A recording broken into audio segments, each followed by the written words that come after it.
Hello and welcome back into the Marketing Brief podcast. This is a special session of the Marketing Brief podcast, which we are calling the Social Fabric Sessions. We started this subset of the Marketing Brief podcast to get to know the members of the social fabric and really explore the idea that relationships shape opportunity. So we'll see if that comes up as we're talking. But of course, we have to have a guest, and today's guest is a longtime colleague and friend, Tamara. We call her Tam. Tam Alisi. Welcome in, Tam. Hey, Bry. So excited to be here. And hello. Excited to have you. You are the first interview during the Social Fabric session. So a little bit of a guinea pig, but I know you're up for it. Wow. No, I'm here. Excited. It's a nice break from the day. Good.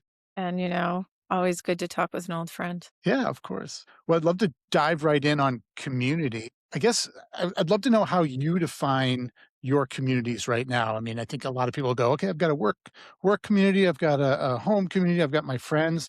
What are the communities that I guess you're active in right now? Yeah. Well, you know me well, and you know my world's like blur. So I don't think I have like one community that is like home, work, etc. I mean, my entire executive leadership team are colleagues and friends that I've worked with over the course of my career. Because we're just getting too old now, and it's so much better to work with people you like, right? So I think I guess a differentiating community is like my daughter is 15 and we have a whole community around her school and her sports, which is pretty cool and amazing people that live up by me in Weston. But I would say my work and my life is really one community. I mean, some of my best friends I've been working with for 20 years. So Yeah. And that is really like one of the big tenets of the social fabric is that you want to work with the people that you get along with, right? Relationships build opportunity. What is your daughter's sport? What is she into? she's a swimmer and she runs track and cross country or track. Sorry. Yeah. Amazing. Track and field. Yeah. She Did runs you the mile. She's crazy. Wow. Yeah. It's hard to compete at the mile. Like, you're running a mile in, like, 6:50, 6:40, like, it's fast. Wow. Yeah, so it's a little insane, but she's an awesome swimmer. She loves to swim. That's amazing. And do you find that those are separate communities? Like you have like the swimming crew and then the running crew that you kind of meet through her? Yeah, there are a lot of parents, like, crossover, but I would just say, like, her high school community is, like, I mean, one that we've, like, double clicked into, and we've become friends with a lot of the parents, and it's pretty awesome because we all do, like, last minute, "Hey, just come on over, let's drink on the deck." So, Mhm. lots of, uh, lots of awesome people that we've become friends with there. That's great. I find it's almost like a pleasant surprise because you're kind of forced into those relationships in a way. My son's only 6, but, we've got the neighbors, we've got the school friends, and when you find someone that you're like, "Thank God we get along," because otherwise the kids are just friends and you're kind of forced into that relationship. You're not choosing those parents, but when you find out that they are people that you like to hang out with, it's almost like, "Whew, great." Yeah, we were so lucky because Stella's, like, bestie circle is, like, 8 women or 8 ladies, little Mhm. ladies, and all of the parents were fucking great. So, we've become, like, really acclimated to this whole group, and I don't think the kids mind because the parents will all be off somewhere, and then they can be off somewhere else, and so, it allows them to have their little micro community, which they do not want us to be part of. Of course, 15-year-olds, of course. Well, in terms of the social fabric, you're a member of the social fabric. Is there something that you're looking to get out of this? I mean, I think you've got a lot of friends that are in it and you were probably asked to be in it as I was. But what do you get out of like executive community Yeah. relationship? No, great question. When Corey and AJ approached me, I was like, first of all, checkbox, yes. I think there's so many of us that have been doing this for a very long time together. And we all learned early in our careers the importance of having a community and staying connected to people. And so I was, 110% yes, I'm in. Because now, like, some people are like, I'm still in New York, but like you're on the West Coast now. And like, AJ's also on the West Coast. Corey's down in Texas. Like everybody's all spread out all over the place. So we don't always get to see one another. And so I think it's pretty fantastic that they were like, let's do something. It's not about selling. It's really about just staying connected. And, if there's opportunities, amazing. If not, like, let's just get old together. So they didn't say that part. That was me. But, I think it's the reality. And, a bunch of us will see each other next week in Cannes, but a lot of people can't make that trip. So where are the other opportunities we can pop in and say hello? And, I think that's a pretty good thing. Yeah.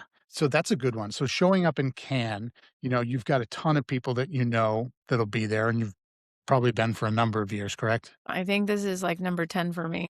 That's a lot.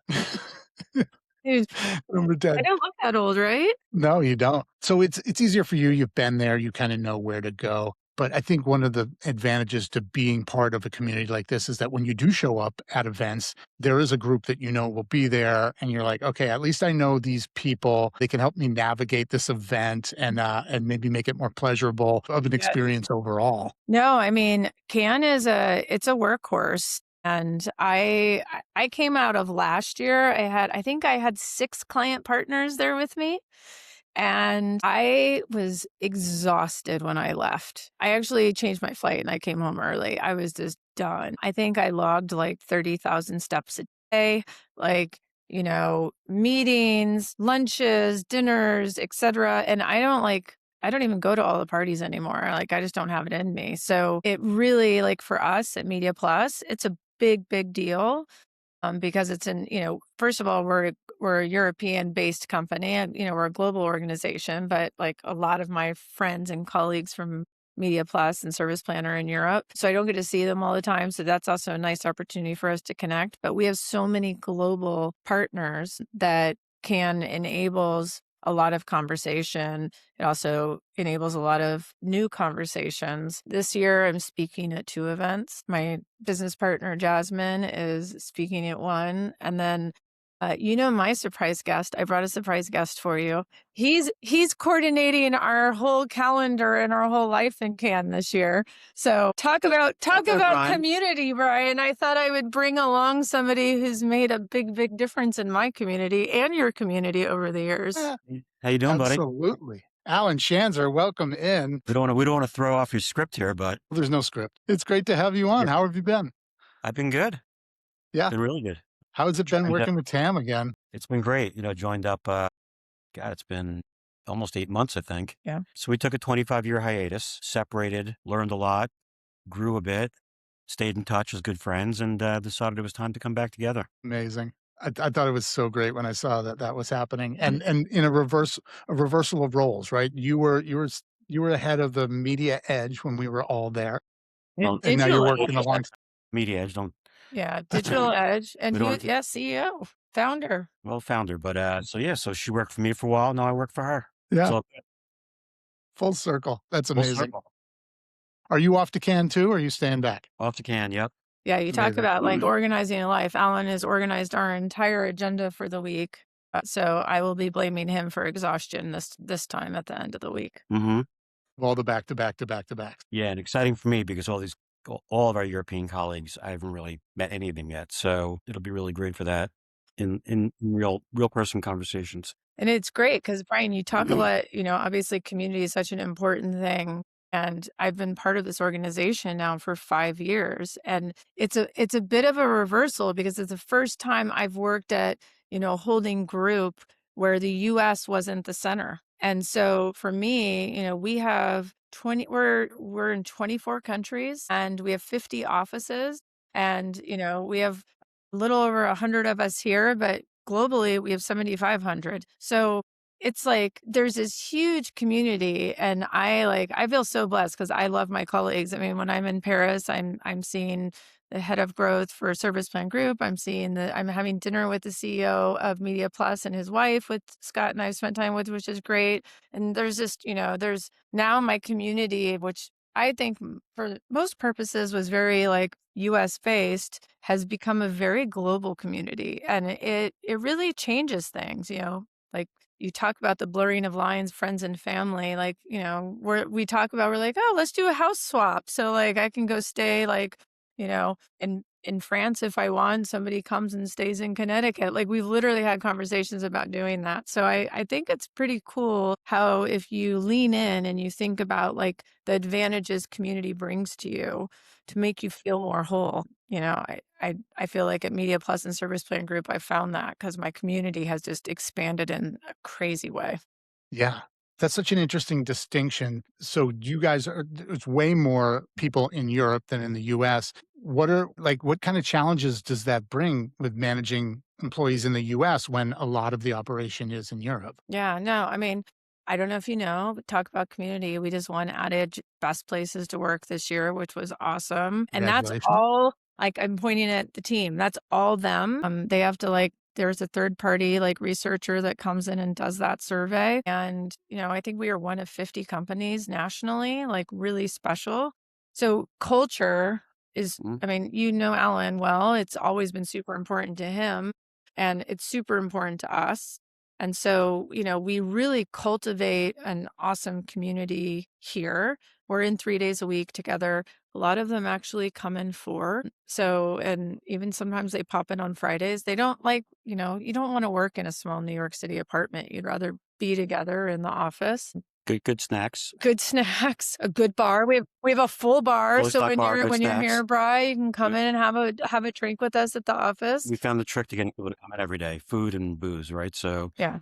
All good. It's key. But we actually provide the opportunity for our talent, our team to go and spend time in our global offices. So we have a professional paintballer on our team. Oh my And god. so he travels to Europe all the time. So he's spent a week in Paris, he spent a week in Manchester, he just most recently spent a week in Prague, and he just works out of our offices there. So again, I like to go right back to your focus, like community. It's like it's amazing what the network, I hate using that word, the group provides from a talent perspective because they can really connect on a whole different level. Nice. Well, I'd love to ask you this. I think we've gone through quite a change with the pandemic, where everything being shut down and being brought like online and in our houses and stuff. And now we're kind of still in a place of we're all coming back out and learning how to be with people and kind of figuring out our groups and our communities. Have you guys seen that shift?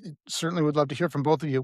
Have you guys seen that shift in the last, I guess, 5 years, 3 to 5 years since we've kind of put it a little bit in the rearview mirror? Yeah.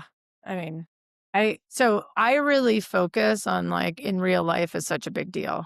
And again, I bring it back to what Corey and AJ wanted to create here. It's so important to have that in real life time together. And, I think 5 years ago, we actually started with 2 days a week and then we very quickly pivoted to 3. Organically, the team is coming back 4 to 5 on their own. And I think that they really realize the importance of what we grew up with, which is being together in person for work is such a different experience. And you not only value so much more, you learn so much more.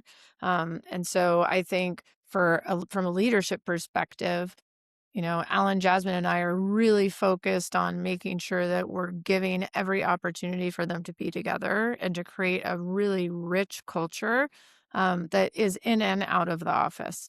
Palooza for our summer party, Mhm. like this year. But Well, I was gonna say, other signs of this are like the teams, our colleagues decided to go off and create, this opportunity to play sports together again. The old days when we would always play softball and then go to a bar afterwards. Like these guys just came to us and said, "Would you sponsor us if we wanted to go play pickleball and have a pickleball team?" And they're doing that stuff on yes. their own, right? And so that's them saying to us they want to spend more time together. They all like each other. They're all, pretty young, and I think they're just really enjoying, the opportunity to just all be together. Tam just told me before we got on the call that I had to cancel my evening plans because everyone wants to go out and get a drink today. So, They don't want to go out. They're like going to do it at the bar. oh, we're doing it at the bar, so we're Yes. not going anywhere. So, but I think there's a real motion towards it. I have a daughter who's starting her first job next week, and she was really determined to find a job that was like in the office in the city, because she's 22 years old and she wants to be around other 22-year-old kids, and she wants to get to know her boss, and she wants to have mentors, and I think that's all back in full force and really super important. And I think in terms of like looking forward, I think the good thing is that these kids don't want to just be at home anymore. And Mhm. I don't want to call them kids, but this Mhm. young talent does not want to just be at home anymore. They really, really value that togetherness. And I think they've realized like the impact it has from like, some of our colleagues have been with us since like 2021.